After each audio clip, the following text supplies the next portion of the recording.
podemos decir, ¿no?, que el trauma colectivo moldea la manera en la que vemos el mundo. Comencemos diciendo que entender el trauma colectivo es esencial, es fundamental. Y no solamente por la presencia actual, hemos visto, por ejemplo, con la pandemia del COVID-19, sino también por las tremendas consecuencias que el trauma colectivo tiene en las personas y también en las comunidades afectadas por el trauma colectivo.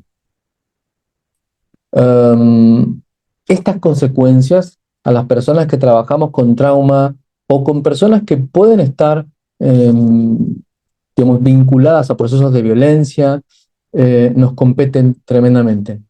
Y nuestro saber sobre el trauma entonces es crucial, es fundamental, es algo tremendamente necesario en estas condiciones. ¿Para qué?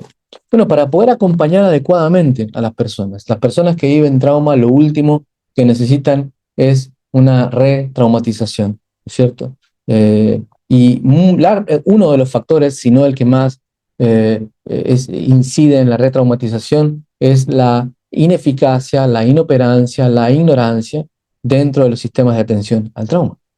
Es decir, creo que todos podemos coincidir en que la retraumatización no es producto de la maldad, sino de la ignorancia. Entonces, tenemos aquí un problema que debemos combatir con el saber y obviamente este saber tiene que estar consensuado académicamente. Por eso, en este seminario de hoy hablaremos de intervenciones basadas en evidencia para la atención del trauma colectivo, algunos aspectos fundamentales. Algunos ejemplos de trauma colectivo son, por ejemplo, el holocausto nazi. Algunos ejemplos paradigmáticos tienen que ver también, como todos saben, con la esclavitud transatlántica y la violencia generada a partir de esos procesos de esclavitud. Desde luego, hay procesos de trauma colectivo vinculados a la pandemia del COVID-19. Y aunque estos son ejemplos paradigmáticos y muy, digamos, clásicos, nos encontramos con procesos de trauma colectivo constantemente en nuestras sociedades. Y estos procesos de trauma colectivo son muchas veces invisibilizados, es decir, no son vistos.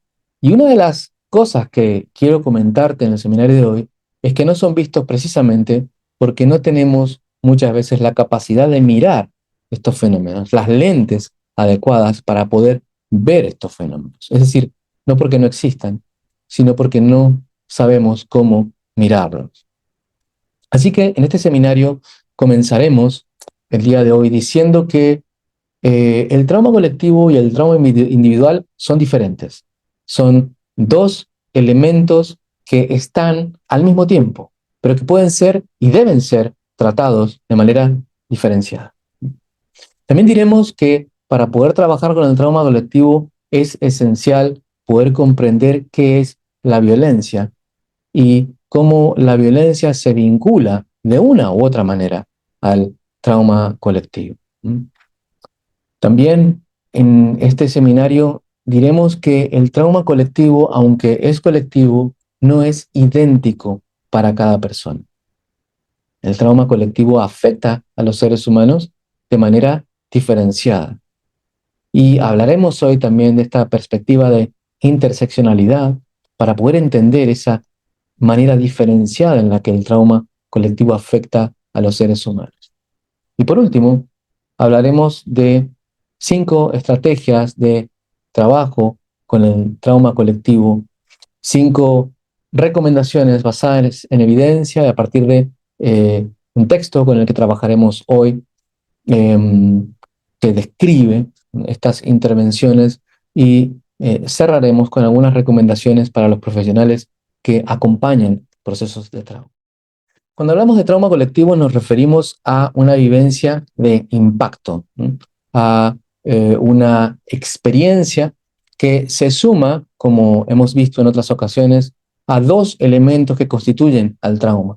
Como sabes, el trauma está constituido por, primero, un evento, es decir, algo que ocurre, Y esto es lo que permite diferenciar el trauma de otras experiencias de sufrimiento, ¿no es cierto? Es decir, por ejemplo, una depresión o la presencia de ansiedad se producen sin que necesariamente haya un evento específico vinculado a la violencia o a la posibilidad de perder la vida, ¿no? Pero en el trauma encontramos un evento, ¿no? Y este evento genera una experiencia. Y esto es lo que llamamos experiencia traumática, el segundo elemento vinculado al trauma. Esta experiencia traumática generalmente se caracteriza por ser una experiencia de estar sobrepasado. Y esta experiencia de estar sobrepasado eh, se vincula a que frente a eventos como en este caso una inundación o un terremoto o un proceso de segregación racial constante, las personas se encuentran enfrentadas a una gran dificultad para poder enfrentar esto sin que sus niveles normales de atención, de conciencia y de estrés se vean colapsados, ¿no? Entonces, esta experiencia traumática es lo que realmente distingue al trauma. El trauma no es tanto un evento, no hay eventos traumáticos. Es decir, aunque podemos encontrar muchos eventos que nos pueden parecer traumáticos, no para todas las personas un mismo evento es traumático. Lo que determina el hecho de que sea traumático es la experiencia, es ese sentir, es esa reacción de la persona frente a ese evento. Esta experiencia puede tener consecuencias, y estas consecuencias o estos efectos del trauma, por eso hablamos de las 3 Es del trauma: un evento, una experiencia y un efecto, es lo que llamamos muchas veces el estrés postraumático. Experiencias que pueden ir desde la desensibilización hasta la pérdida de memoria, disociación, dificultades para conciliar el sueño, para alimentarse, para vincularse normalmente con las personas, depresión, ansiedad, entre otros. Esta es la clave para entender qué es un trauma. Y cuando hablamos de trauma colectivo, nos estamos refiriendo a una experiencia de ruptura. Podemos decir que el trauma individual implica la ruptura de un equilibrio interno, es decir, de un antes y un después. De hecho, la palabra trauma etimológicamente proviene de ruptura, de quiebre. Hay un quiebre entre la capacidad de vinculación que la persona tenía antes de ese evento y la que tiene a partir de este momento. Pero en el trauma colectivo lo que se rompe no es solamente esta capacidad de enfrentamiento personal, sino que en el trauma colectivo lo que hay es una ruptura de los vínculos entre las personas. Es una ruptura también de la sensación de seguridad colectiva. Es una ruptura potencial también de la sensación de identidad colectiva. Y es por esto que el trauma colectivo lo que hace es desmenuzar y romper, digámoslo así, las fibras, las relaciones que nos conectan con los demás seres humanos. Y esto es una cualidad muy importante del trauma colectivo que hoy será fundamental de entender en el seminario de hoy. Es importantísimo poder también hablar de interseccionalidad. ¿Y qué significa interseccionalidad? Que el trauma nos va a afectar de manera diferente si somos, por ejemplo, personas que viven en un barrio donde se sufre, por ejemplo, discriminación racial, que decidimos en un barrio donde no ocurre esto, ¿no? Los seres humanos tenemos diferentes estatus y ubicaciones dentro del andamiaje sociocultural en el que vivimos en función de los símbolos y signos que nos atraviesan. No es lo mismo ser, por ejemplo, hombre, blanco, heterosexual, con orígenes europeos, rico, con una sexualidad normativa, titulado, joven, atractivo, de clase medio alta, etcétera, a ser, por ejemplo, una persona transgénero o mujer, o una minoría étnica, o, por ejemplo, tener vinculación con un pasado vinculado a los pueblos originarios, o ser parte de la comunidad LGBTIQ+, o no ser atractivo, etcétera. Es decir, encontramos en el trauma colectivo una diferente afectación en función de la posición social que las personas tienen. Y esto nos permite hablar de la vulnerabilidad ante el trauma colectivo. ¿Qué significa eso? Que los seres humanos somos diferenciados en esta vulnerabilidad. No todos estamos igualmente expuestos. Y si te fijas, en general, muchos, la, la, la, por ejemplo, la pandemia del COVID afectó de manera diferenciada a muchos países, ¿no? En África, por ejemplo, el COVID produjo estragos enormes, pero no porque en sí el COVID haya sido diferente, sino por las condiciones en las que vivían las personas en esos contextos. Entonces, es fundamental entender esta perspectiva de interseccionalidad para entender la vulnerabilidad a la hora de analizar el trauma colectivo, porque en realidad podríamos decir que hay una afectación en al menos tres elementos: en la causación del trauma colectivo, en las condiciones de atención y en las condiciones de recuperación.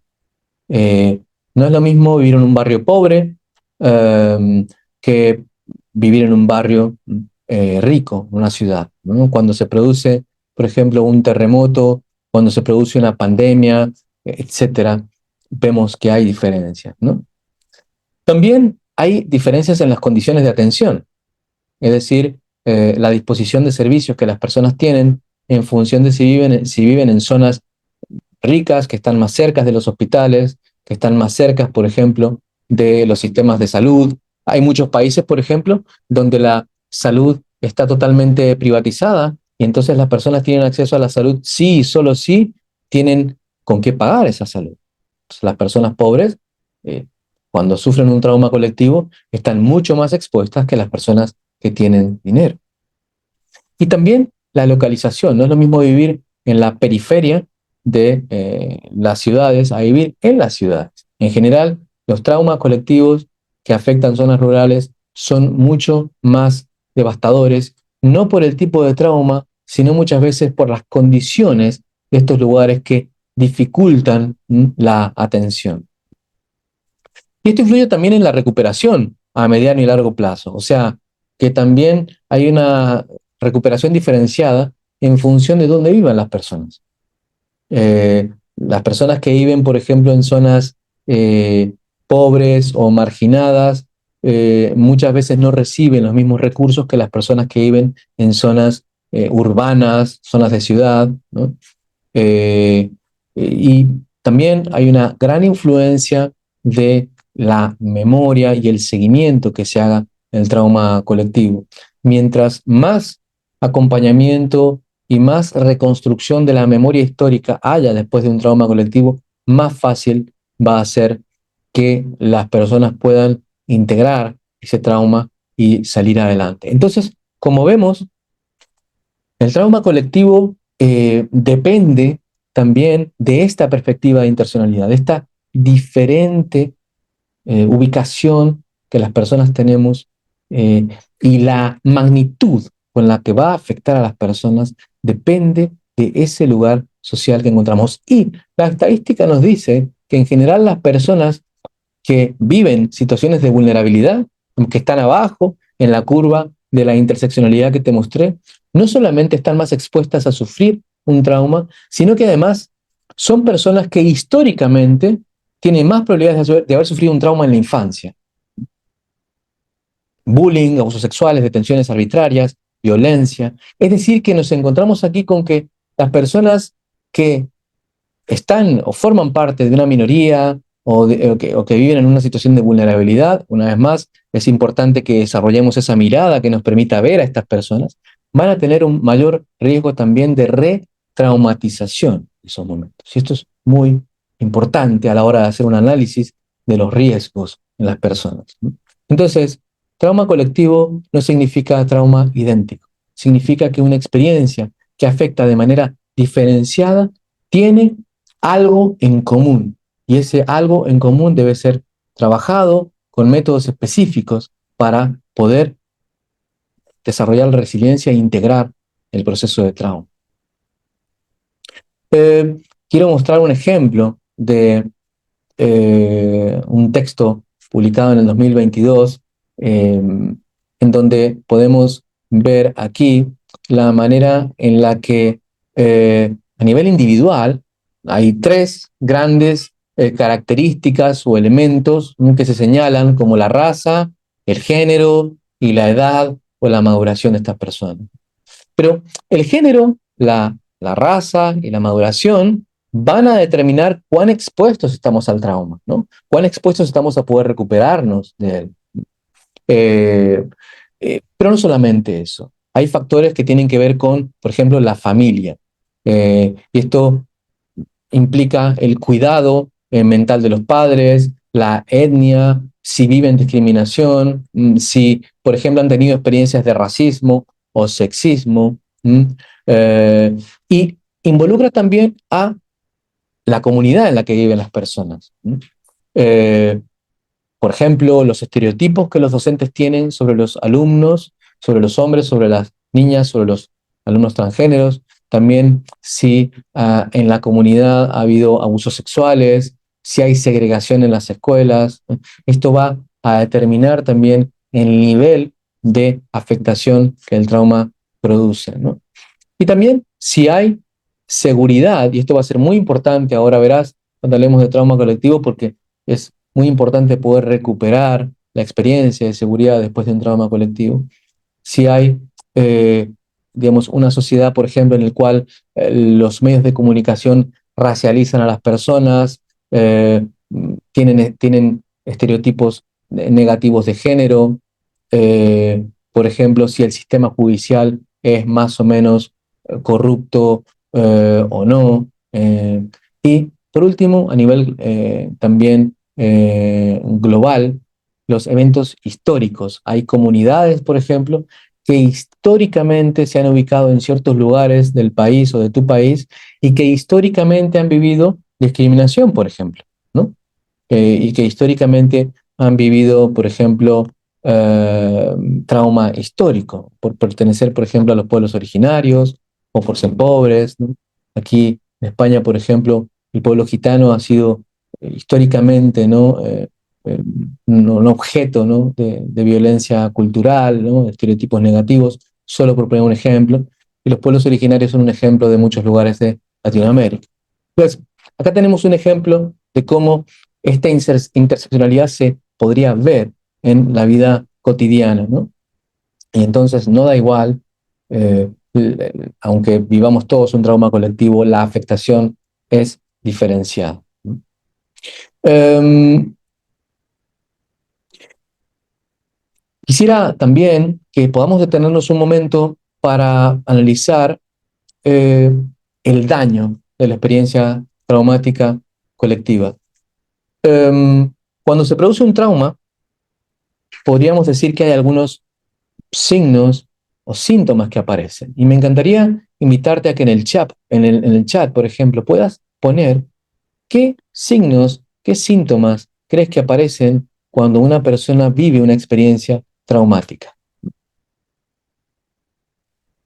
¿Qué signos o qué síntomas? Miedos, ¿vale? Leemos el chat. Ataque de pánico, insomnio, disociación, aislamiento, enojo, hiperactividad, ansiedad, estrés, dificultad para concentrarse, bien, nah, flashbacks, una serie, ¿no? de signos y de síntomas que podemos advertir. Estos síntomas que advertimos ocurren porque la experiencia traumática hace que las personas se enfrenten a una serie de demandas, si la realidad le pide a las personas que respondan de manera tal eh, que estas respuestas, estos recursos que tenemos, se quedan por debajo de la necesidad de respuesta. Y este tremendo estrés suele ocurrir cuando las personas están expuestas a una situación que amenaza su vida o cuando ven a otras personas en una situación que amenaza su vida o una situación directamente en las cuales se termina con la vida. Por eso es que encontramos traumas y traumas colectivos ante situaciones en las cuales se ha habido un secuestro, en las cuales se ha presenciado un secuestro, en las cuales se ha habido un tiroteo o se ha presenciado un tiroteo, ¿no? Es decir, porque no solamente se produce un trauma cuando yo lo vivo en primera persona, sino también cuando simbólicamente estoy al tanto de ese trauma. Y esto es lo que encontramos también en los profesionales de la salud, ¿no es cierto? Que eh, atendiendo a personas que han vivido trauma, muchas veces desarrollan lo que llamamos un trauma vicario o un trauma secundario, es decir, la experiencia traumática que no he vivido yo en primera persona ante el evento allí, en la calle, sino que vivo al estar expuesto a las narrativas y vivencias de personas que sí han estado expuestos en primer término. Entonces, por eso es tan importante también que las personas que trabajamos acompañando a otros que han vivido trauma podamos tener un contexto de autocuidado, ¿no? A lo largo del proceso. Por eso, por ejemplo, en la formación en trauma, en el experto en trauma, tenemos un espacio también para trabajar esas estrategias de autocuidado tan importantes para poder acompañar a otros y otras, ¿no? Entonces, el proceso de trauma colectivo produce un daño, ¿no? Porque hace que las demandas de la situación estén muy por encima de los recursos de respuesta, ¿no? Entonces, esta es la experiencia de estar abrumado, sobrepasado, típica del trauma. Es decir, me enfrento a una situación de estar sobrepasado. ¿M? Y este estar sobrepasado, eh, porque las demandas superan la capacidad de enfrentamiento, se puede observar, por ejemplo, de manera directa y depende, por ejemplo, del nivel de impacto que la situación tiene. O sea, de cuánto daño me hace, ¿m? La situación traumática. Si, por ejemplo, pierdo movilidad, si pierdo una parte del cuerpo, si pierdo la memoria, si pierdo bienes, por ejemplo. Aquí en Valencia hay personas que han perdido, por ejemplo, todo lo que tenían en sus casas, ¿no? Han perdido sus coches, sus negocios, ¿no? Y el nivel de impacto de ese trauma también depende del nivel de pérdida, ¿m? De estos digamos, estas capacidades, estos bienes, eh, de las capacidades físicas también, de movilidad, etcétera. Pero también el impacto va a ser más fuerte, el impacto del trauma colectivo, en tanto, por ejemplo, tenga componentes de carácter grotesco. Por ejemplo, en el caso de ver niños que sufren, en el caso, por ejemplo, de ver, por ejemplo, desmembramientos, situaciones de tremenda violencia, ¿no? En la destrucción de las Torres Gemelas, por ejemplo, en Estados Unidos, la gente saltaba de los edificios, ¿no? Y se podía ver gente cayendo. En las inundaciones que han habido aquí en Valencia, se han visto personas, ¿no? Eh, siendo arrastradas por el agua, ¿no? Entonces, estas circunstancias aumentan el impacto traumático colectivo. También las implicaciones simbólicas, es decir, por ejemplo, si quienes son atacados o quienes son violentados son, por ejemplo, presos políticos o son personas vulnerables, ¿no? No da igual un ataque a un campamento de refugiados, ¿no? Que a un grupo de soldados en términos del trauma. Los refugiados son gente vulnerable, evidentemente gente que ya ha sido traumatizada, y el impacto en ellos y también para un observador, para nosotros y nosotras, es mucho más grande. Eh, y por último, la relevancia personal. Desde luego que cuando el trauma afecta a personas de la familia, cuando afecta a amigos, el impacto traumático va a ser mucho más fuerte. Usualmente en el trauma colectivo encontramos al menos tres de estos niveles de impacto. Por otro lado, uno de los elementos por los cuales el trauma colectivo produce daño también tiene que ver con el afectar la capacidad de enfrentamiento y recuperación de las personas. Es decir, que muchas veces el trauma colectivo, una inundación o un terremoto o la segregación racial, por ejemplo, o la esclavitud, si hablamos históricamente, lo que hace es mermar la capacidad para salir adelante.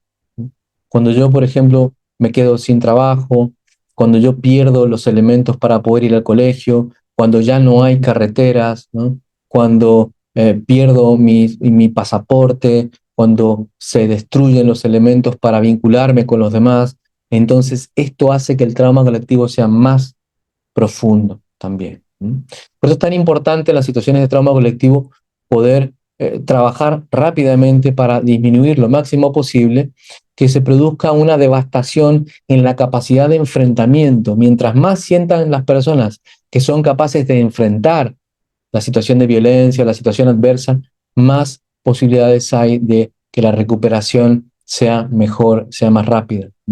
Mientras más indefensas se sienten las personas, mientras más vulnerables se sienten las personas en una situación de catástrofe, más daño se produce, ¿no? Eh, y hay que tener en cuenta aquí también que hay personas que históricamente están en una situación de segregación, ¿no? O sea, personas que, por ejemplo, han perdido sus bienes en sus países de origen porque han tenido que emigrar a otros países y que son violentadas en el país al que llegan. En el caso de los y las migrantes, vemos un caso, ¿no?, de claro trauma colectivo y una retraumatización, ¿no? Que es mucho más fuerte porque ya hay una historia de segregación, ¿no? Quien sale de un país y lo abandona todo ya está viviendo en sí una situación de trauma. También el daño va a aumentar o disminuir en función de cuánto se pierde el territorio o la seguridad, ¿no? Muchas veces la pérdida del territorio o la pérdida constante de seguridad por estar, por ejemplo, en constante tránsito o por haber tenido que emigrar del lugar en el que uno está o por haber sufrido una devastación total del área en la que viven las personas, hace que no exista siquiera una ventana postraumática. ¿Mm? Es decir, que podemos decir que el evento y la experiencia traumática continúa, es continua, ¿no? Constantemente las personas están siendo expuestas a, a una experiencia traumática una y otra vez, ¿no? Esta experiencia de traumas múltiples es algo muy vinculado a, por ejemplo, las réplicas en el caso de los terremotos o la constante violencia y segregación en el caso de la migración forzada, entre otras personas, ¿no? Cuando hemos hablado en los seminarios Open School, por ejemplo, de el trauma complejo, ¿no? Hemos explicado por qué en el trauma complejo, es decir, este trauma que se produce en relación con las figuras de cuidado en la infancia y que está muy vinculado también a dificultades de personalidad, vinculadas a la impulsividad, a la capacidad de respuesta, y también vinculados a problemas de salud en la vida adulta. Hemos dicho que precisamente esta repetición, ¿no?, de experiencias traumáticas es lo que va devastando, ¿no?, la capacidad de las personas para sentirse seguras en sus propios cuerpos y para sentirse dueñas de su propia vida. Por tanto, este constante estar viviendo violencia va a ser muy importante a la hora de determinar qué huella va a dejar el trauma colectivo, ¿no? Y algo muy importante que tiene que ver con las respuestas, ¿no? Es decir, somos seres contextuales, somos seres que viven en un contexto, no vivimos aislados en una burbuja, vivimos vinculados a otros y otras. Y sabemos, por ejemplo, que una de las conductas que producen o que permiten predecir, mejor dicho, una más rápida o mejor recuperación en la gente que ha vivido trauma, es cuánto son apoyadas por su entorno, cuán rápidamente se las escucha, cuán rápidamente se pueden conectar con sus familias, cuán rápidamente pueden saber si sus familias están seguras. Y esto tiene que ver con poder restaurar en nuestro cerebro cierto sentido de orden, ¿no? Después de una situación de trauma, mientras más rápido podemos vincularnos con los seres queridos o con las personas que nos brindan seguridad, más se restaura el sentido de calma y de orden.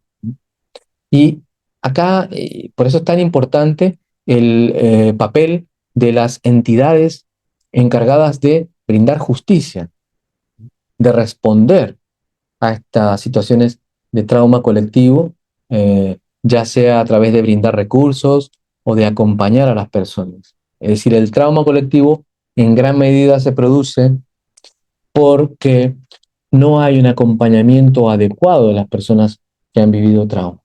Y esto tiene efectos severos en la salud mental y colectiva de las personas. La experiencia de abandono, por ejemplo, es profundamente traumática, muchas veces más traumática que el evento mismo, ¿no? Y esto, muchas personas que han vivido trauma lo dicen, ¿no? Lo que más me duele no es tanto lo que ocurrió, sino que no hay justicia, sino que no hay nadie que me entienda o me acompañe, ¿no? Entonces, el trauma colectivo es más profundo en tanto mayor es este sentido de injusticia y de desorden, mayor es la desesperanza también, ¿no?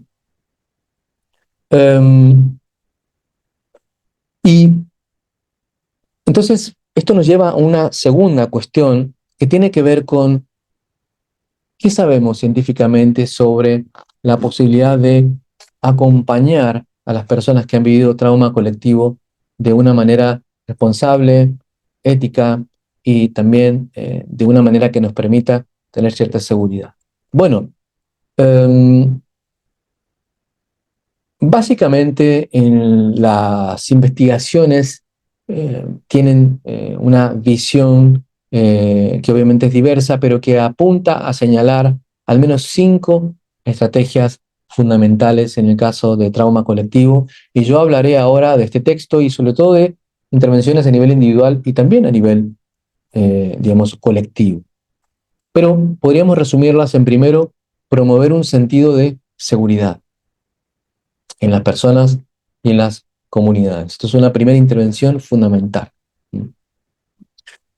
La segunda es propiciar la calma, poder hacer todo lo posible para permitir que las personas puedan regular sus sistemas nerviosos y encontrar espacios de calma. También, en tercer lugar, promover un sentido de eficacia, es decir, la capacidad o la sensación de que yo puedo enfrentar esto que ha ocurrido, de que tengo la capacidad de salir adelante. En cuarto lugar, incentivar la conexión. No somos seres aislados. Y en la medida en que yo puedo conectarme con otros a quienes les ha ocurrido lo mismo, u otros y otras que son sensibles a la tragedia que yo he vivido, entonces puedo humanizar y normalizar también mi propio sufrimiento, lo cual es muy importante para generar esperanza, que es este último punto, cómo inculcar la esperanza. Y me encantaría primero comenzar hablando de esta primer estrategia que tiene que ver con el poder promover la seguridad. Es importante que en la medida de lo posible se pueda llevar a las personas, por ejemplo, a un nivel seguro, ¿no? A un lugar seguro, eh, incluso dentro de la catástrofe, ¿no? También es importante que tengamos personas capacitadas para poder acompañar a los seres humanos en situaciones de catástrofe y que también los medios de comunicación tengan cierta capacidad de comunicar los hechos de manera tal que se pueda promover la seguridad más que estar lucrando y estar constantemente incentivando la sensación de constante alarma o amenaza. Y es lo que hemos visto, por ejemplo, en la pandemia del COVID-19, ¿no? Como los medios de comunicación producían, directa o indirectamente, ¿no? Esta retraumatización en las personas mm, debido a la manera en la que se comunicaban las cosas, muchas veces con un fin más mercadotécnico que, digamos, sin una perspectiva de sensible al trauma, ¿cierto? Por eso es tan importante, sugieren los investigadores, enseñar a las personas a discriminar entre la propaganda política, ¿m?, y la información realista, ¿m? cuando se viven situaciones, por ejemplo, de terrorismo. Pero es importante, hablando de la estrategia de promover la seguridad, ¿no? Promover esta sensación de seguridad, esta vivencia de seguridad, poder avanzar para que las personas puedan tener una exposición al mundo real. ¿Y esto qué implica? Que poco a poco las personas puedan interrumpir el estímulo traumático, o sea, que puedan salir, por ejemplo, de la situación de inundación, o que puedan salir de la situación de catástrofe humanitaria, o que puedan salir de los contextos en donde viven racializados o constantemente violentados, para que el sistema nervioso también pueda aprender a conectar y desconectar, ¿m? Con este evento. ¿M? ¿Y qué implica esto? Poder empezar a tomar perspectiva del evento. Es importante poder empezar a tomar perspectiva. Y aquí también las técnicas que vemos en la formación, por ejemplo, de grounding o que llamamos de encuerpamiento, son tremendamente importantes, ¿no? ¿Qué significa el grounding? Bueno, una de las experiencias que produce el trauma es la dificultad para poder estar en nuestro propio cuerpo, ¿no? La dificultad para poder relacionarnos de manera abierta y presente con las sensaciones. Entonces, una estrategia fundamental de acompañamiento es ayudar a las personas para que poco a poco puedan habitar el propio cuerpo, traerlas al cuerpo, ¿no? Estar en el presente. Por ejemplo, ayudarlas a encontrar sensaciones de seguridad en el momento presente, que a veces pueden ser estar con seres queridos, a veces puede ser simplemente respirar y tomar una comida junto a otros. Esta capacidad es muy importante para poder hacer frente al trauma. También va a ser muy importante la capacidad de desarrollar otras ideas a la hora de vivir el trauma. Y aquí es fundamental también el trabajo con habilidades de enfrentamiento. Por eso es muy importante eventualmente trabajar con las cogniciones que las personas tienen, ¿no? Eh, y esto está vinculado con la segunda estrategia de la que vamos a hablar, que es propiciar la calma o la sensación de calma, ¿no? Eh, Desde luego que las personas que trabajamos con trauma pensamos que es difícil poder estar en calma dentro de la tormenta, pero es fundamental que poco a poco podamos empezar a cultivar espacios de calma después de haber vivido una tormenta, ¿no? Entonces, eh, para propiciar la calma, tenemos que tener un enfoque realista, y esto es acciones concretas que ayudan a las personas a solucionar los problemas que tienen. Por ejemplo, problemas de salud, problemas de vivienda, problemas de transporte. Esto es a nivel comunitario algo fundamental. También dar información certera va a permitir que las personas tengan un estado de mayor calma, ¿no? La psicoeducación es muy importante aquí. ¿Y qué implica la psicoeducación? El poder hablar con las personas de qué implica una catástrofe y qué reacciones son típicas ante una situación de este tipo. Por ejemplo, hablar de cuáles son las reacciones típicas después de un desastre, enseñar habilidades de enfrentamiento de la ansiedad para las personas que tienen problemas de sueño, por ejemplo, de alimentación. También poder limitar poco a poco la exposición a los medios de comunicación. Es importante que las personas que han vivido trauma puedan poco a poco eh, ir siendo conscientes de cuánto quieren o necesitan estar expuestas a los medios de comunicación. Y no necesariamente esto es todo el tiempo. ¿Mm? Eh, que no es recomendado mentir a las personas. Es decir, dar información falsa para calmar a la población, eh, dar esperanzas falsas es algo que produce una falta de credibilidad, ¿no? Y esto lamentablemente es muy común, ¿no es cierto? mentir, no decir la verdad, no hablar de los números reales. Ahora, ¿qué podemos hacer para propiciar, según estrategia, la calma a nivel individual para aquellos que trabajan en un contexto de acompañamiento psicológico, ¿no? Bueno, muy importante poder trabajar, por ejemplo, con el grounding, ya lo hemos dicho, ¿no? El grounding es muy importante porque permite poder trabajar con los signos y síntomas de reexperimentación. Uno de los signos y síntomas más típicos del trauma es el reexperimentar la vivencia. Las personas viven como si la experiencia traumática siguiera estando, ¿no? Esto es producto de que el sistema nervioso de las personas que viven trauma reacciona desde zonas del cerebro que están ubicadas a un nivel, digamos, precortical. Es decir, reaccionamos al trauma no desde la zona más evolucionada que tenemos, sino desde zonas más primitivas. Y dentro de estas zonas más primitivas, más centrales, está la amígdala, ¿no? Y encontramos que en la mayoría de los casos de trauma están alteradas diferentes cosas, pero la amígdala es un órgano que está alterado en la mayoría de las personas que viven trauma. ¿Qué es la amígdala?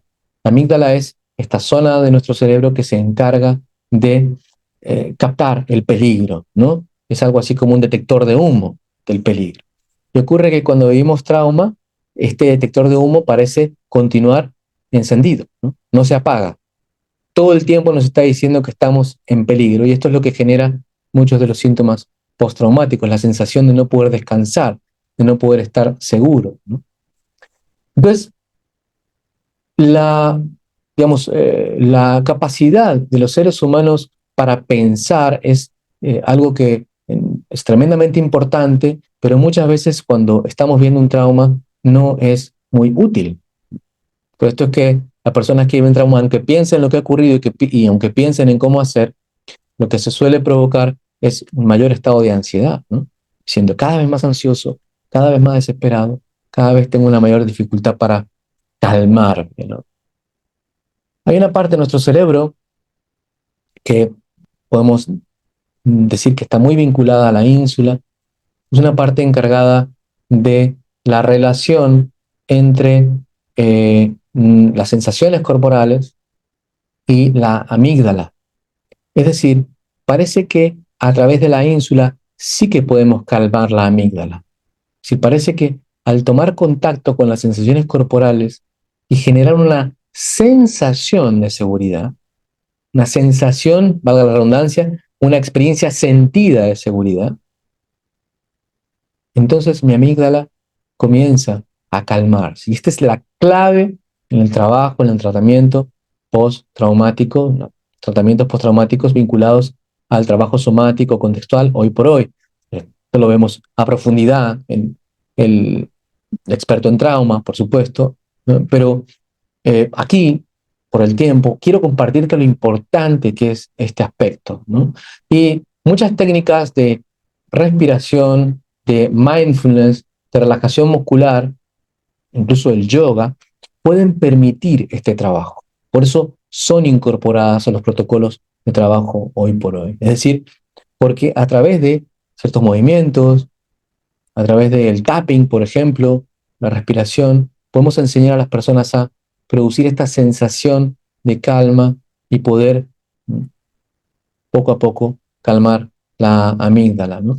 Muy importante también en esta promoción de la sensación de calma, la posibilidad de estar involucrado con personas que te importen, ¿no? Personas que te brinden seguridad, ¿no? ¿Qué pasa cuando hemos vivido una situación difícil y aparece un amigo o aparece un familiar que nos brinda seguridad? De inmediato nuestro sistema nervioso conecta con la sensación de calma, ¿no? Y entonces, ¿esto qué puede implicar?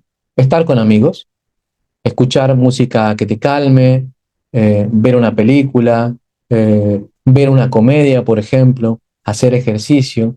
Estas actividades son tremendamente benéficas para las personas que han vivido experiencias traumáticas, ¿no? Cosas no recomendadas, el consumo de alcohol, ¿no? Que puede potenciar, por ejemplo, comportamientos de evitación experiencial. Es decir, de evitar estar en contacto con las sensaciones y precisamente esto es lo que ayuda a poder entrar en un contacto seguro y progresivo ante estas situaciones difíciles es lo que va a ayudar eventualmente que las personas puedan reorganizar esta relación con estas experiencias, ¿no? Eh, pero no solamente se trata, como hemos dicho, de propiciar la seguridad y la calma, sino también un tercer principio es promover la eficacia, el sentido del yo puedo enfrentar esto, ¿no? Yo puedo lograr salir de aquí, yo puedo mirar hacia adelante, ¿no? Y en este sentido es fundamental proveerles de recursos para revertir la situación, para reconstruir las casas, para reconstruir los espacios y lugares, ¿no? Para poder cambiar la justicia dentro, por ejemplo, de poblaciones que son racializadas, ¿no? Para poder enfrentar circunstancias de inequidad, ¿no? Eh, y también es fundamental para promover esta capacidad de autoeficacia involucrar a las víctimas dentro de las políticas públicas, de las tomas de decisiones. Muchas veces las decisiones sobre lo que ha ocurrido con gente que ha vivido trauma se toman desde arriba, ¿no? Y no se pregunta a los verdaderos protagonistas qué es lo que creen que es necesario, ¿no? Esto es algo muy común, yo en las clases lo digo mucho, a veces me preguntan, bueno, ¿cómo podemos hacer para que una persona que ha vivido una situación difícil de este tipo se sienta segura? Y mi respuesta suele ser, pregúntale a esa persona, pregúntale, ¿qué es lo que a ti te haría sentir seguro? Que yo me comporte de qué manera. ¿Te hace sentir seguro que yo te atienda o prefieres que te atienda una persona de otras características, de otra edad, de otro género, por ejemplo, que nos vemos en otro espacio? ¿Qué actividades te ayudarían a que te sientas seguro? ¿Mm? Entonces es muy importante involucrar a las víctimas también en la toma de decisiones sobre las políticas públicas. ¿Mm? Y también promover actividades en relación con este tercer principio de promover la eficacia que impliquen, por ejemplo, ¿no? Juntarse y generar comunidad, ¿no? Una comunidad, por ejemplo, que pueda luchar por el futuro, ayudar a familias damnificadas, promover seguridad. Por eso, crear cooperativas o crear asociaciones después de un trauma colectivo o dentro de él es fundamental. No es un elemento solamente de lucha política, sino es un elemento para sentirnos seguros, acompañados, sentir que podemos. Y muchas veces quienes trabajan desde un punto de vista exclusivamente, a veces individual, en un proceso más vinculado a lo terapéutico, olvidan la importancia de lo psicosocial en ese proceso. Nadie se puede curar solo en este sentido, en un trauma colectivo. Es importante la presencia de otros, ¿no? Curamos juntos, ¿no? Eh, y entonces, este juntos muchas veces es esta construcción de lugares que nos ayudan a nuclear, construir poder colectivo y luchar para construir, para reconstruir, ¿no? Los lugares donde estamos o donde vivimos, ¿no? Eh, a nivel individual es fundamental, por ejemplo, la psicoterapia, ¿no? Fundamentalmente las terapias conductuales, las terapias cognitivas, pero bueno, también hay otro tipo de terapias somáticas que sirven muchísimo en estos casos, ¿no? Para ayudar a las personas a recobrar su eficacia, ¿no? Muchas veces algo que nos ayuda a recobrar nuestro sentido de eficacia es la práctica del deporte e incluso las artes marciales. Son muy recomendadas. El doctor Van der Kolk habla muchísimo de esto. Práctica de las artes marciales en los procesos de post-trauma, debido a que a partir de las artes marciales hay una sensación de empoderamiento físico, que es más que intelectual. No se trata de saber que puedo, sino de sentir que puedo, ¿no? Entonces, esta sensación, este cuerpo eh, empoderado es lo importante, ¿no? Y entonces, eh, además, las experiencias deportivas o las artes marciales permiten que las personas puedan anticiparse, ¿no? Al movimiento del otro. Y esto es muy importante también para ayudar a que nuestro cerebro pueda distinguir, ¿no? Entre, digamos, lo que se imagina que puede pasar, lo que realmente está pasando, y para mantenerse presente, ¿no? Entonces, es fundamental también trabajar con este tipo de estrategias, ¿no? Eh, Pasemos a el otro principio, ¿no? La conexión. Y para promover la conexión es importante ayudar a las personas a identificar a los que quieren, ¿no? A las personas queridas, facilitar la conexión sobre todo de niños con adultos, con la familia. Muchas veces ante una situación de trauma colectivo se interrumpe el colegio, pero es importante que los chicos vuelvan al colegio cuanto antes para recuperar la sensación de conexión con sus padres, con sus maestros, con los espacios de vida, ¿no? Y obviamente llevar atención a todos los lugares que podamos, ¿no? Siempre que aumentemos esta capacidad, calidad y frecuencia del apoyo, ¿no? Entre las personas que han vivido trauma y quienes lo soportan, quienes los acompañan. Esto puede ser la familia extensa, la escuela, los amigos, la iglesia, los grupos deportivos. Mientras más favorecemos esa conexión, más fácil es promover el proceso de recuperación postraumática, ¿no? También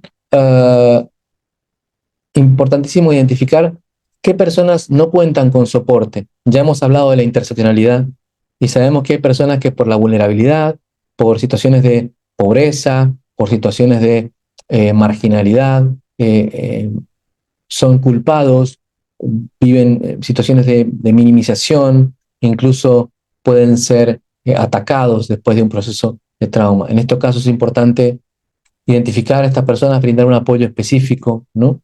Eh, y también trabajar con la psicoeducación para generar habilidades de enfrentamiento, ¿no? Es fundamental también poder enseñarles a las personas a vincularse con la familia y hablar de lo que ha ocurrido, tener en cuenta que la experiencia no siempre tiene que ser la misma, ¿no? Y que puede ser diferenciada. Por último, quisiera tocar un principio fundamental, que es el último, pero yo creo que es el más importante en relación con el largo plazo. Es una palabra que puede remitirnos tal vez a un lenguaje más filosófico, más tal vez no tan científico, pero es la esperanza, ¿no? Y cuando hablamos de esperanza, nos estamos refiriendo psicológicamente, básicamente, a algo así, o podríamos definirlo como algo así, como una expectación positiva y orientada a la acción de que un futuro o meta es posible.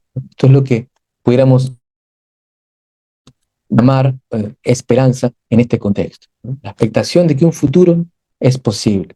Entonces, esta esperanza se construye a través de brindar a las personas herramientas para volver a tener sus vidas de nuevo, como puede ser empleo, relocalización, ayudarlas a limpiar. Aquí en la ciudad de Valencia, una de las cosas que más está ayudando a las personas es la labor de los voluntarios que están ayudando a limpiar los lugares que están ahora llenos de barro, perdón, que están llevando víveres.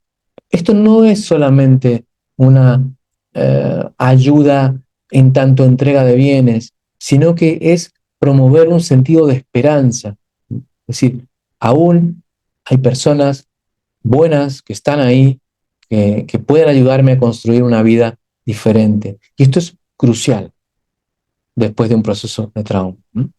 Eh, También el pago de seguros, ¿no? Yo no quiero que este sea un seminario, como muchas veces vemos allí, de un tremendo reduccionismo psicológico, ¿sabes? Lo hemos criticado mucho.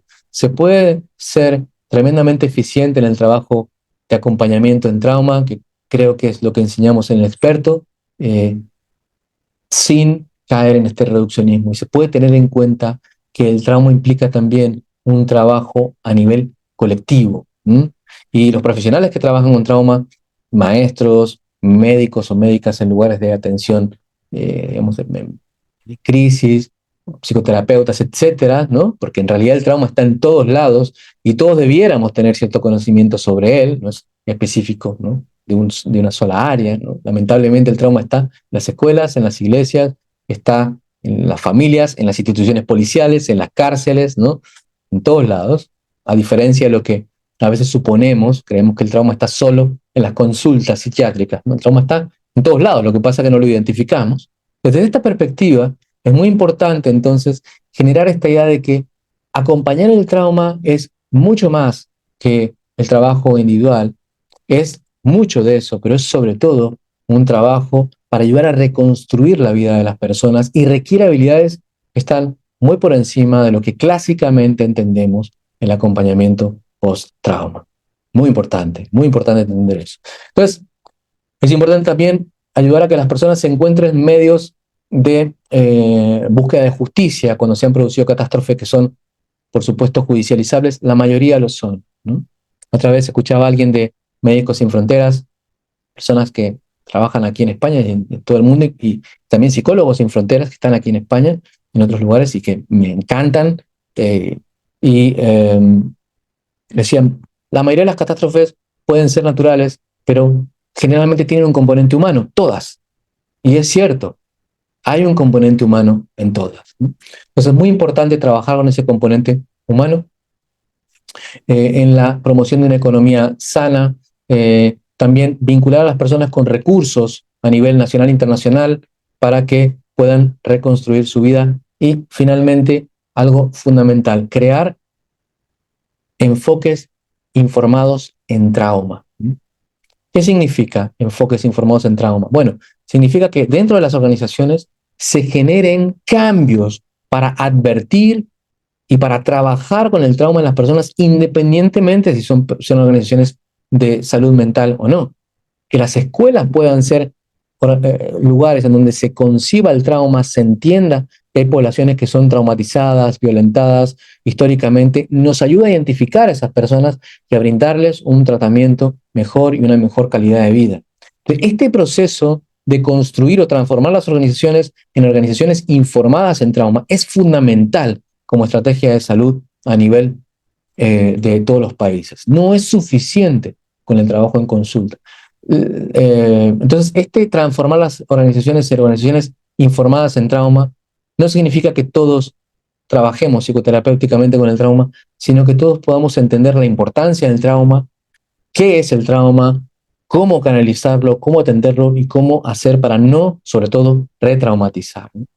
Eh, Nosotros en la formación tenemos un espacio donde hablamos de un curso para construir organizaciones informadas en trauma y lo brindamos porque creemos que es fundamental este cambio a nivel social, ¿no? Este cambio a nivel social y que todos tenemos un parte en ello, ¿no?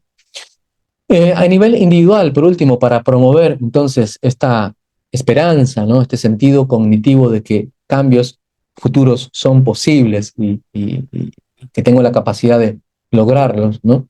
Trabajar con entonces terapias con enfoques psicoterapéuticos. Nosotros solemos trabajar con terapias somáticas, contextuales, cognitivo-conductuales, vinculadas a ellos, pero hay muchos otros enfoques, ¿no? ¿Para qué? Para trabajar, voy a nombrar algunos puntos: disminuir la culpa que muchas personas sienten en una situación de trauma y la sensación de responsabilidad exagerada que muchas personas tienen, ¿no? También concentrarse en normalizar respuestas. Es normal que te sientas así después de lo que pasó. Es normal que estés ansioso, es normal que estés tenso, es normal que quieras llorar, es normal que no quieras ver a nadie. Saber que algo es normal es saber que algo es humano también. Y saber que algo es humano es saber que estoy también conectado con los demás desde algo muy, muy humano, que es el sufrimiento, ¿no? Seres humanos estamos expuestos al sufrimiento y normalizar es poder mirar también con amabilidad y, si es posible, con compasión hacia el sufrimiento, ¿no? Y poder saber que nadie es perfecto es una verdad, ¿no? Como enorme, ¿no? Como una catedral. Nadie es realmente, nadie tiene por qué serlo, ¿no? Somos humanos y vulnerables, y por relacionarnos amablemente con esa vulnerabilidad genera una disminución dramática en la culpa y en la autoexigencia, que es un factor que tiende a producir muchísimos síntomas vinculados a la ansiedad y la depresión, ¿no?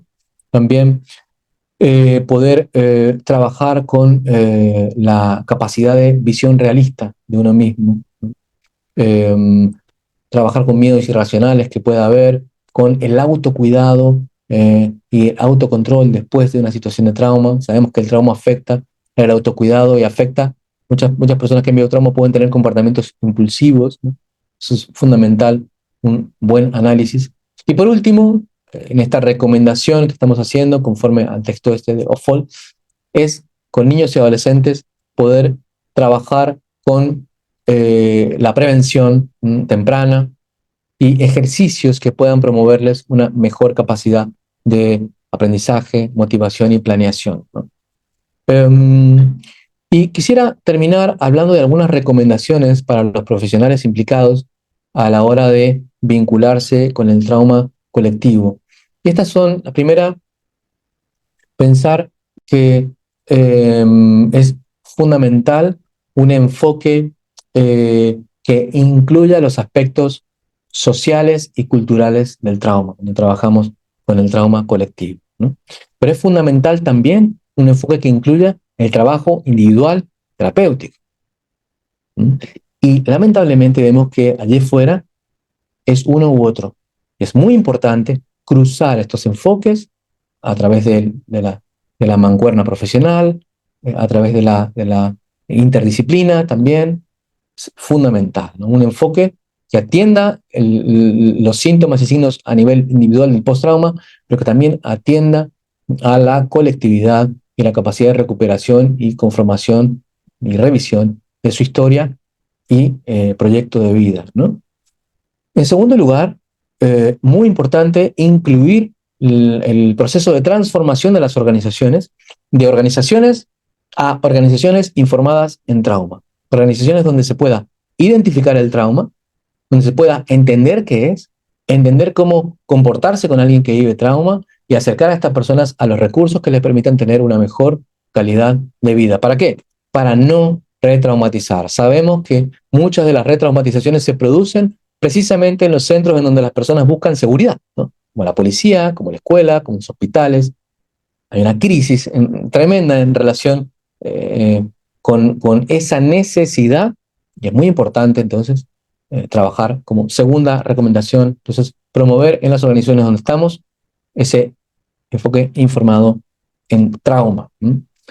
En tercer lugar, es fundamental el trabajo individual como personas profesionales que trabajan con otros y otras que han vivido trauma. Sabemos que las personas aprenden mucho más de lo que ven que hacemos, de lo que decimos que hay que hacer.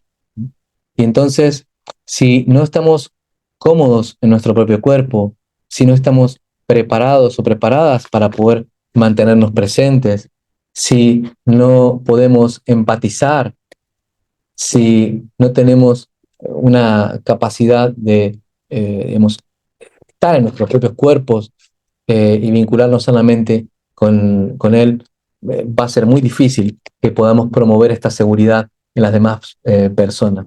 Por tanto, es fundamental el trabajo también a nivel personal, ya sea a través de la psicoterapia. El trabajo con trauma es complicado, es duro, es realmente un reto a través de las prácticas contemplativas o cualquier otra práctica que nos permita esta relación directa con nuestro cuerpo, ¿no? Y en cuarto lugar, por supuesto, la formación constante, y esto implica el poder estar actualizados en relación con los sistemas de atención al trauma, tanto en la evaluación como en el acompañamiento del mismo. Y yo espero que este seminario Open School te haya ayudado a hacer precisamente eso. Muchas gracias por estar aquí en el seminario Open School. Es un placer para mí haber compartido este espacio. Nos vemos.